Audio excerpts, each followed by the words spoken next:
Hey guys, Aaron Cybertron Zeng here, and today I'm back with another episode of Road to Ranked, where I climb the online VGC 17 ladder and provide live commentary as I go. Just going to be jumping back onto the ladder with the really crazy but fun team that we featured in yesterday's episode.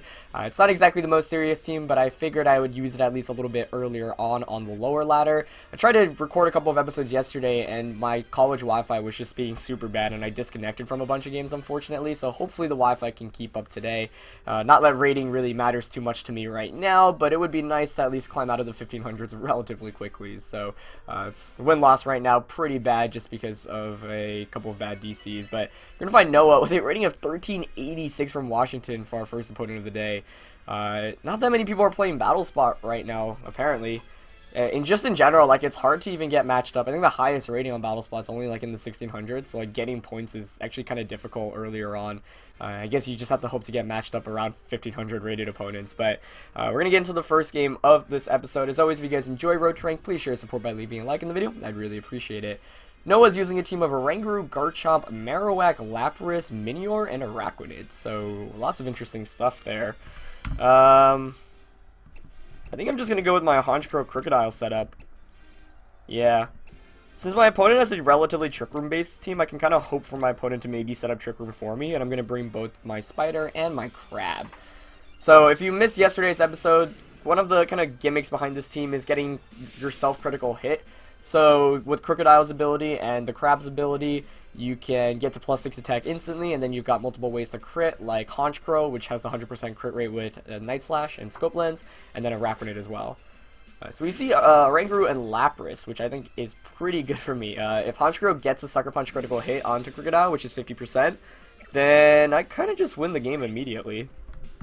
So that's what I'm going to be going for. Even if it doesn't crit, I think I'm still in an okay position, because this is obviously a Trick Room setup, and I've got the Araquanid and the Crab in the back. So Sucker Punch, I think that is a crit. Oh, it isn't. Wow, that just does a lot. Alright, no worries. So I'm going to get a Earthquake off against both of these Pokemon, dealing okay damage. Lapras actually blizzards outside of Hail, and one of the downsides about that is potentially missing like that. I actually wouldn't have minded, because I think it would have knocked out Crook, but Honchkrow would have survived, so I would have gotten a free switch into my Crab. So I actually probably would have preferred for it to knock out, but that's okay. Because now what I can do is... he might Instruct, so I could double switch out here. Yeah, I should double switch. So I'm going to bring in Araquanid and Crab. Yeah, going for Blind Blizzard's typically not the best idea if you don't have a Hail user. So, yeah, my opponent not having a Hail user kind of, suffering from that. I wish it was like 100% crit rate. I hate relying on a 50-50 strategy right from the start, because it's like, oh, if you get it, you can just win the game, but if you don't, you're in a lot of trouble. But, I don't know. This team is a lot of fun, though. So, I'm going to bring in the Crab and the Spider, and this puts on a ton of offensive pressure, especially under Trick Room. Yeah, he's just going to Instruct. So, that's why I didn't want to Sucker Punch, because he's just going to Blizzard. Yeah. It does double connect this time. Hopefully it doesn't freeze Araquanid. It does a good amount of damage to the Crab, actually. Yeah, he just blizzards twice. And another double avoid. So now I can kind of safely just liquidation. You know what? Oranguru is not really a threat to me at all. So I'm actually going to Frost Breath here. And finally get Crab going. So Araquanid's faster than the Crab. I know people told me how to pronounce it. It was like Abominable, but Crabominable, which is kind of funny. So yeah, there's a Frost Breath, that's the crit, and that's the anchor point to get myself to +6. And close combat here should just nuke the Lapras. Although I suppose Oranguru could use Psychic against me, and I'd be at -1, so maybe that would just knock me out, because he didn't Instruct there. So maybe I got a little bit too greedy there. I should have just gone for knockouts. Oh no, he did just Instruct. Okay, cool. Maybe not knowing what the Crab does, not knowing any switch-ins. I mean, yeah. It is a little bit lower ladder right now. So, let's see what comes in. I like my position, obviously. You've got +6 Crab under Trick Room. There's a Araquanid, too, which is good to see. So, I can just safely Liquidation. I'm going to Z Liquidation, Marowak. And Close Combat Oranguru. Yeah, that's why my opponent, like, missing the blizzards in the beginning of the game didn't really matter too much. What was important was he was able to set up Trick Room for me, which was kind of what I was hoping for. That's why I didn't bring either Trick Room user this game. And no protects, so I should be able to just knock out Marowak and close combat Oranguru for the win. But I think probably should have been safer to just Liquidation Oranguru and close combat the Lapras that turn, just because Oranguru could have Psychic. And I might as well just threaten with both my Trick Room Sweepers while it's up. I don't know if Psychic knocks out Crab at -1, but after yesterday's Hurricane damage, it just obliterated my Crab. Maybe I should play, you know, like try to pick up knockouts better with the Crab. So yeah, +6 close combat, that's going to eliminate the Oranguru, although the HP bar moves really, really slowly. So that's a fainted monkey, and let's see what the last one is. Either way, I mean, Trick Room's still up, I've still got all 4 Pokemon, so I don't think there's much my opponent can really do at this point. Especially with the Garchomp coming in, I think Crab here can just get the knockout. Although, I am curious on how much Frost Breath does the Garchomp, so... Actually, I shouldn't even Ice Hammer, I should close combat for the hit. But even if I miss, there's not much my opponent can do to win. I kind of want to see that animation of Crab Hammer, because I never have. And there's not much that can happen for me to throw this one. I wonder how much this does. That's pretty good damage, actually, around 50%. And let's see. Oh, that's a really cool animation. So, Crab actually picking up 3 knockouts this game. I mean, not the most competitive of games, to be honest, especially because, like, my opponent maybe not realizing that I had, like, a Trick Room part to my team in the back, but we do pick up a win in our first game. And we do get the sweep there with the Crab, despite not even setting up Trick Room on my end, so that's not what I expected for the first, like, get crit onto one of your Pokemon and sweep from there with this team. But I will take that. So we do get a win for the first game, and we're just going to look for another one. Yeah, I'd really like to get out of the 1500s as quickly as possible. I should play more Battle Spot in the beginning of the season, I guess, because it'd be cool to have like the highest rating earlier on, but for that you just kind of got to grind through, and having bad Wi-Fi really doesn't help that either, because I've been disconnecting for a while. But hopefully, yeah, the internet keeps up. We're going to find a Ito from Italy with a rating of 1499 for our second opponent of the day, running a kind of more standard looking team than the last one. Ninetales, Talonflame, Gengar, Marowak, Garchomp, and the Tapu Fini. Okay, so Crab and Arachnid can put in a ton of work here, but obviously Talonflame is kind of a major issue. However, I do get a relatively free Trick Room up here with Oranguru. Yeah, so I think I'll bring Oranguru. Honchkrow is kind of tempting, but Crocodile can just put on pressure offensively immediately in the beginning. Yeah, so I'm going to go Oranguru with Crab and Arachnid in the back, I think. Yeah, with Mentorb and Oranguru, I can deny a potential taunt from something like Talonflame or Gengar, and hopefully that means I can get my Trick Room up. And with Trick Room up, I don't know, like the Spider and the Crab look really good against my opponent's entire team if Trick Room is set up properly. However, Tapu Fini is my one concern. With that, I have to kind of hope to crit myself or get a lot of free damage off onto it. So I'm going to go with the Oranguru and Crocodile. Kind of a weird lead, but I think it makes sense. Yeah, my opponent goes with Gengar and Fini. Okay. So I think I'm okay with this. Can go straight for a Rock Slide, or I can just switch out. I think I will just Trick Room, and I could just Scarf Earthquake here. Like, I would think Gengar maybe doesn't have the Sash, based on that team comp. Because I would think maybe Ninetales has it, or even Talonflame. So I will Trick Room. Yeah, I think I'm just going to launch an Earthquake out here. Because I don't think Oranguru is in major threat of getting knocked out even with the double from Gengar and Fini, because Gengar's Shadow Ball doesn't affect Oranguru. Yeah, nice, he doesn't have Sash. And that actually does very good damage against Tapu Fini. So Scarf, Crocodile coming in there. He's just going to Moonblast. Hopefully Crocodile. Nice. Perfect. So I got the knockout that I wanted, got him to bait the knockout, and now I set up Trick Room. So, you know, Fini can be a concern. Well, one, it took a lot of damage from that Earthquake, so... Okay, it is lefties. I was curious, maybe it was, like, more offensive, but I guess not. However, that is quite nice, because now I can bring in my Arachnid. So, we'll see what comes in, but with 4 turns of Trick Room for my opponent's team to deal with, I think I like my position decently. And I'd love to crit myself, but I do have to watch out for the Tapu Fini. So he's going to bring in Marowak. That's perfectly fine by me. I'm just going to Psychic Fini and Liquidation here. He could protect Marowak, but that's fine. Like, getting free damage onto Fini is always good. The only issue is I don't really have the safest switch in from Oranguru out into my Crab right now. Otherwise, I would totally take advantage of that. And Marowak does protect, okay. So, yeah, just burning a turn of Trick Room here. I could have doubled up. Maybe I should have doubled up, actually, into Tapu Fini. That's fine. Yeah, Psychic actually does really good damage there. He's just going to Moonblast me again. Yeah, into Oranguru. Ideally, that would knock me out, but Oranguru is pretty bulky. However, now I can Instruct. Maybe I want a Psychic instead of Instructing, though. Let's see. What can Marowak switch out into? Absolutely nothing. Yeah, so I think I actually will Instruct Araquanid and... Whoops, not Frost Breath this turn. Liquidation. And that's like the main selling point of Oranguru, right? You get to Instruct, and so you can copy moves. Yeah, so he's not going to switch out, so this Liquidation should just knock Marowak out. Yeah, and then I get a free Liquidation onto Fini. The reason why I'm going for Liquidation instead is, one, maybe get a potential defense drop, and two, he doesn't look too defensive to begin with. So, like, and it covers any switch-in options as well, because basically you want to get knockouts while under Trick Room. Yeah, another one should knock him out. Fini Calm Minds, but perhaps a little bit too late. Because I've still got Trick Room up. We've seen Moonblast and Calm Minds, so I don't know whether it has Protect or not. You'd have to reckon it does, but a Z Liquidation will knock out Fini at this point. And I've still got a couple turns of Trick Room left. I wonder if Talonflame's in the back, though.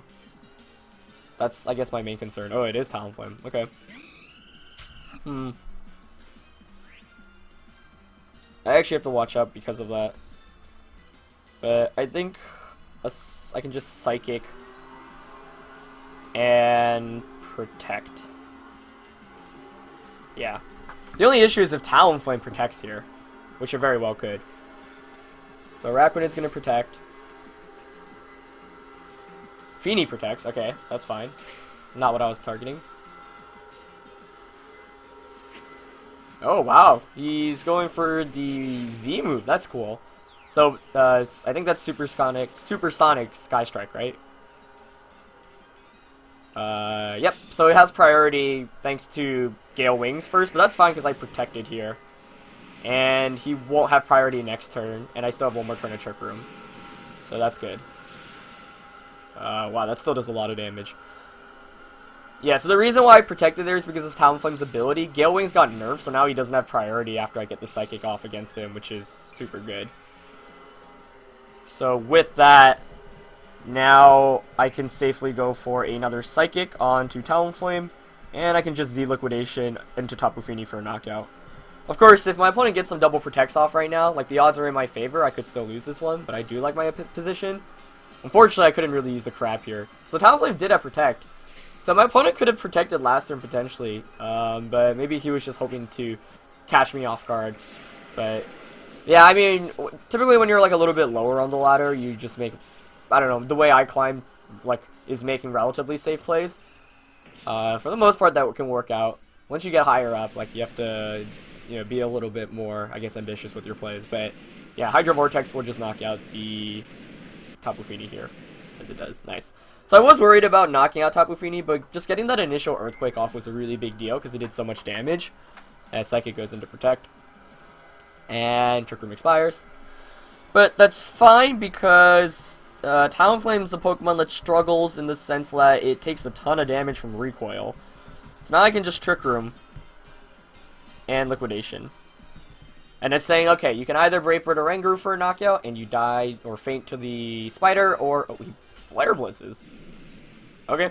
I guess he was hoping I would protect, but there's no reason for me to protect. Like, when you're in positions like this, all you have to do is keep attacking. And that's like one of the easiest ways to throw a game, making protects that are useless.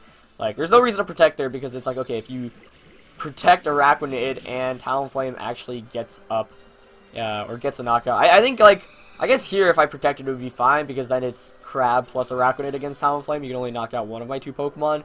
With Recoil, like Close Combat knocks Talonflame out anyway. And we've seen that Talonflame had the Z move, so I had no way to go for a healing move either. But yeah, there are positions where it's like, okay, you've got the game locked up, but if you protect and your opponent targets the right Pokemon, or like the non-protecting Pokemon, then you actually can be in some trouble. By the way, I don't know if you guys can hear, there's like someone cleaning the grass outside, so there might be some noise outside. Apologies for that. Hopefully it doesn't carry out too much, but yeah, we do have time for a third game, so we're just going to look for another one. Like I said, I'd really like to climb at least the 1600s as quickly as possible with this team. So, yep. Let's see what we get. Gonna find a Japanese opponent with a rating of 1502 for our next opponent of the day. Running a team, a much more standard looking team. Oh boy, this is actually super scary. Excuse me. Tapu Koko, Tapu Lele, Garchomp, Arcanine, Kartana, and Drifblim. So this is like a relatively standard looking team. Drifblim, just super good Pokemon right now. However, because I've got Mentorb on Oranguru, I could kind of just go with that. Yeah. Like, normally the way to stop it is taunting from Tapu Lele. I'll lead Honchkrow and I think Araquanid Crab here. I mean, no, I would love Honchkrow Crocodile as a lead, but the Drifloon can just burn me immediately with Will-O-Wisp. And I don't like that.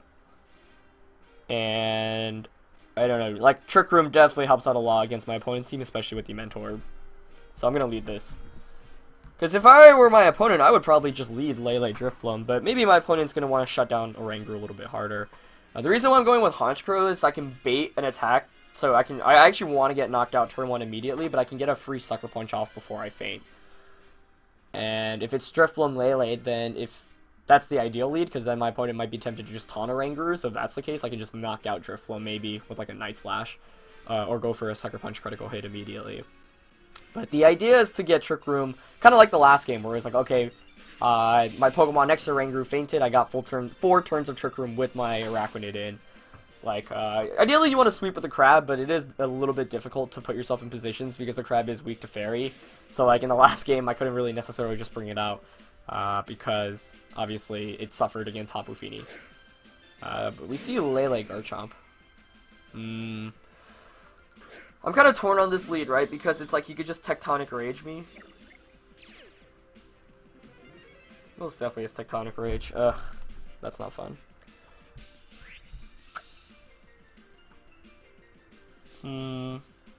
I can't Sucker Punch either, so he gets a free Moonblast. That's really bad, actually. So I think I should just protect to burn the Tectonic Rage here. Actually, leading Honchkrow was silly because of Psychic Terrain.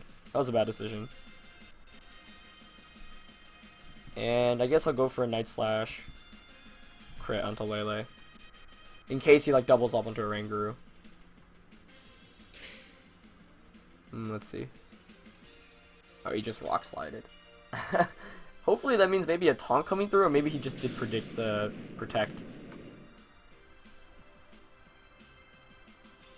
Okay, so it looks like he doesn't have a great way to stop Trick Room. I actually get a free Night Slash off against the Lele, which is also nice.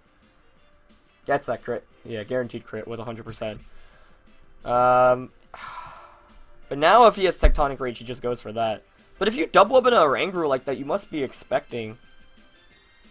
Maybe my opponent's Scarf Jump? I don't know. I'm gonna just Trick Room and...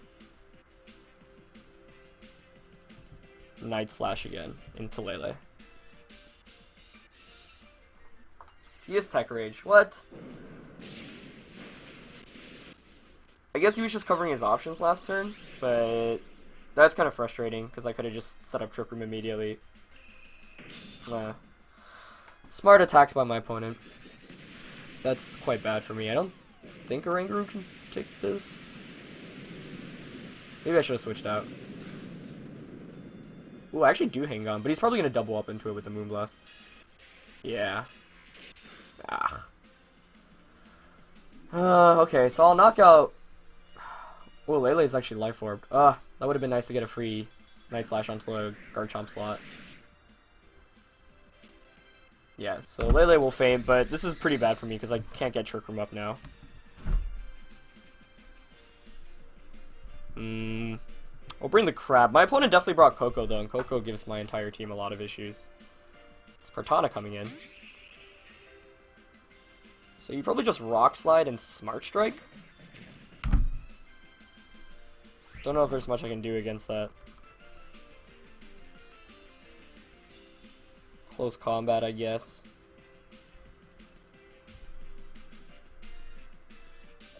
Yeah, with the berry, can I take Smart Strike at neutral?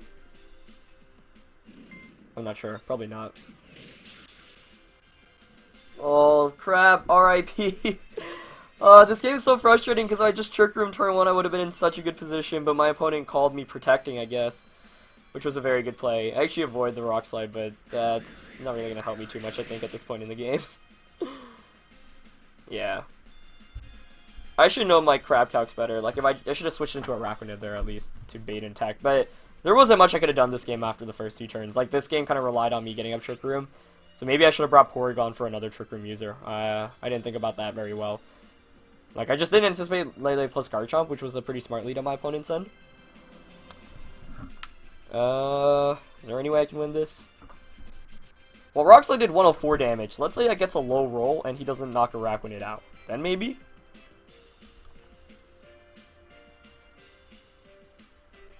Or hope he... If I were my opponent, what would I do? I'd probably target a Honchkrow.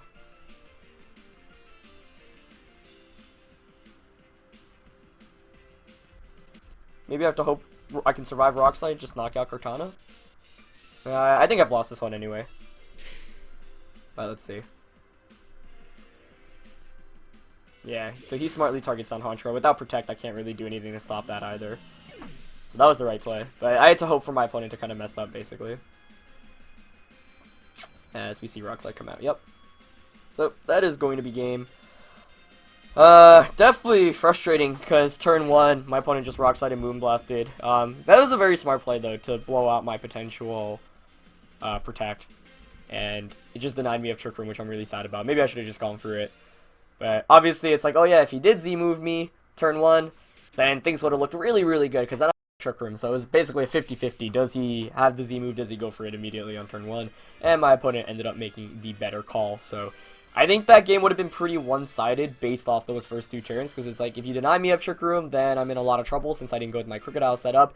And if you don't deny me of Trick Room, then I just sweep with the Crab and the Spider, because my opponent's entire team was going to get one-shot by either the Crab or the Spider. So definitely a little bit unfortunate of a third game there, but a lot of good lessons I think to take away from it as well, and definitely some fun matches there. So yeah, we do finish 3 games today, finishing 2-1. Definitely could be better, and that third game could have been, I guess, more thought out, especially with that lead matchup. But I don't know, with Lele Garchomp, I'm not sure what more I could have done other than maybe bringing Porygon on this team. I think that was probably the one adjustment I could have made, because it's saying, okay, even if you commit fully and try to get a knockout, I can still sweep with Porygon and a Raquanid at the late game. So, yep, it's going to be it for this one, guys. Hope you guys enjoyed it. As always, leave a like if you did, and I'll catch you guys next time. Alright, peace.